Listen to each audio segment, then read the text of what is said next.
প্ৰশাসনৰ অনুমতি অবিহনে পুনৰ দিছপুৰ কপাবলৈ সাজু অপ্ৰাদেশিকৃত শিক্ষক কৰ্মচাৰী। মুখ্যমন্ত্ৰীৰ প্ৰতিশ্ৰুতিকো অংগুষ্ঠ প্ৰদান কৰিছে শিক্ষামন্ত্ৰীৰ সহিতে দুই মন্ত্ৰীয়ে। প্ৰায় 19,000ৰো অধিক শিক্ষক কৰ্মচাৰীৰ বিৰুদ্ধে কোনে ৰচিছে কু অভিসন্ধি। যদি আমাক নুসুধাকে বা আমাৰ লগত আলোচনা নকৰাকে আমাৰ সমস্যাখিনি নজনাকে তেওঁলোকে যদি এমেণ্ডমেণ্টৰ কাৰণে যিটো প্ৰতিলিপি তেওঁলোকে বনাব, এই প্ৰতিলিপিটি যদি প্ৰস্তুত কৰে তেতিয়াহ'লে আমি আকৌ পুনৰ গণতান্ত্ৰিক আন্দোলন গঢ়ি তুলিম। প্ৰয়োজন বোধে আমি এইবাৰ কোনো প্ৰশাসনক নজনোৱাকে, কোনো চৰকাৰক নজনোৱাকে আমি গোটেই শিক্ষকসকল মানে আহি বিধানসভা চলো কাৰ্যসূচী ল'ম। পুনৰ আন্দোলনৰ দিশে আগবাঢ়িছে অপ্ৰাদেশিকৃত শিক্ষক কৰ্মচাৰী। প্ৰতিশ্ৰুতি ভংগ কৰাৰ অভিযোগত চৰকাৰৰ বিৰুদ্ধে সৰব এইসকল শিক্ষক কৰ্মচাৰী। চলিত বৰ্ষৰ 10 জানুৱাৰীত মুখ্যমন্ত্ৰীয়ে লোৱা সিদ্ধান্তৰ পাছতো অপ্ৰাদেশিকৃত শিক্ষক কৰ্মচাৰীৰে আলোচনাত মিলিত নোহোৱাকৈয়ে প্ৰতিবেদন প্ৰস্তুত কৰিবলৈ সাজু হৈছে কেবিনেট উপসমিতি। শিক্ষামন্ত্ৰী ৰণোজ পেগু, মন্ত্ৰী কেশৱ মহন্ত সহিতে জয়ন্ত মল্ল বৰুৱাক লৈ মুখ্যমন্ত্ৰীৰ তত্বাৱধানত গঠন কৰা হৈছিল 3জনীয়া কেবিনেট উপসমিতি। 19,527 গৰাকী শিক্ষক কৰ্মচাৰীৰ জীৱন সুৰক্ষিত কৰাৰ স্বাৰ্থত জ্বলন্ত সমস্যাটোৰ ওপৰত গুৰুত্ব ৰাখি মুখ্যমন্ত্ৰীয়ে লোৱা এই সিদ্ধান্তত সুখী হৈছিল সকলো। এতিয়া মন কৰক উপসমিতিক মুখ্যমন্ত্ৰীয়ে পৰামৰ্শ দি জাননীযোগে কি কৈছিল চৰকাৰে, য'ত স্পষ্টকৈ লিখা আছে 2006 চনৰ পূৰ্বে স্থাপিত অৱশিষ্ট অপ্ৰাদেশিকৃত শিক্ষানুষ্ঠানসমূহ আইনৰ সংশোধন কৰি হ'লেও আওতাত আনিব লাগে। এই সম্পৰ্কে সংশ্লিষ্ট শিক্ষানুষ্ঠান অথবা সংস্থাৰ লগত আলোচনাৰ মাজেৰে প্ৰতিবেদন প্ৰস্তুত কৰাৰো পৰামৰ্শ দিছিল কেবিনেট উপসমিতিক। কিন্তু কি হ'ব? মুখ্যমন্ত্ৰীৰ এই পৰামৰ্শৰ পাছতো আজি পৰ্যন্ত হৈ নুঠিল যৌথ আলোচনা।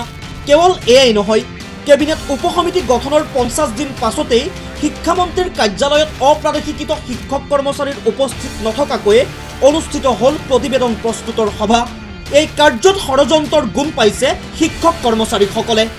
আমি আশংকা কৰিছোঁ যে আমাৰ এই যিখিনি দুৰ্ভগীয়া শিক্ষক কৰ্মচাৰী আৰু প্ৰাদেশিকৰণৰ পৰা বঞ্চিত যিখিনি শিক্ষানুষ্ঠান, এই শিক্ষানুষ্ঠানখিনিক তেওঁলোকে আকৌ পৰিকল্পিতভাৱে ষড়যন্ত্ৰমূলকভাৱে আকৌ বঞ্চিত কৰাৰ কিবা কুপৰিকল্পনা তেওঁলোকৰ আছে আৰু সেইকাৰণে তেওঁলোকে আমাক আলোচনালৈ মাতিবলৈ তেওঁলোকৰ মানে আপত্তি হৈ আছে। কিয় মুখ্যমন্ত্ৰীৰ পৰামৰ্শৰ পাছতো এইসকল অপ্ৰাদেশিকৃত শিক্ষক কৰ্মচাৰীক অন্ধকাৰত ৰাখিয়েই সমস্যাসমূহ আনুষ্ঠানিক উপস্থাপন কৰিবলৈ নিদিয়াকৈয়ে অকলেই প্ৰতিবেদন প্ৰস্তুত কৰিবলৈ ওলাইছে অসম চৰকাৰৰ কেবিনেট উপসমিতি? এয়া কেনে অভিসন্ধি?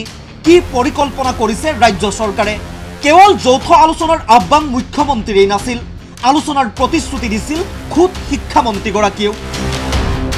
আনহে নালাগে, চলিত বৰ্ষৰ 14 ফেব্ৰুৱাৰীৰ দিছপুৰ চলো কাৰ্যসূচী বাতিল কৰিবলৈ আহ্বান জনাই পূব গুৱাহাটীৰ ডিচিপি মৃণাল ডেকাই আলোচনা কৰাই দিয়াৰ প্ৰতিশ্ৰুতি দিছিল এইসকল অপ্ৰাদেশিকৃত শিক্ষক কৰ্মচাৰীক। কিন্তু সকলোৰে প্ৰতিশ্ৰুতি মিথ্যাচাৰত পৰিণত হৈ আকৌ এইসকল শিক্ষককে গিনিপিক সজাবলৈ সাজু হৈছে ৰাজ্য চৰকাৰ।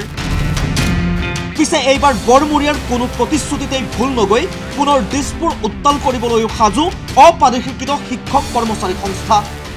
আমাৰ কথাটো হ'ল মাননীয় মুখ্যমন্ত্ৰী মহোদয়ে সেইদিনাখনে কোকৰাঝাৰ বিধানসভা হৈছিল, তাতো তেখেতে স্পষ্ট কৰিছে যে এই শিক্ষকসকলক আস্থাত লৈ আইনখন সংশোধন কৰি সমস্যাটো সমাধান কৰিব। আমাৰ আজি বিশেষ একো কথা নাই, আমাৰ সেই সমস্যাখিনি উপস্থাপন কৰিবৰ কাৰণে কেবিনেট উপসমিতিৰ লগত এখন আমাৰ আনুষ্ঠানিক সভা মানে অনুষ্ঠিত কৰি আমাৰ সমস্যাখিনি উপস্থাপন কৰিবৰ কাৰণে আমাক সুবিধা দিব লাগে, এইটোৱে আমাৰ দাবী। ভিডিঅ' জাৰ্নেলিষ্ট হৰি বড়োৰ সৈতে চম্পক দত্তৰ ৰিপৰ্ট ND24।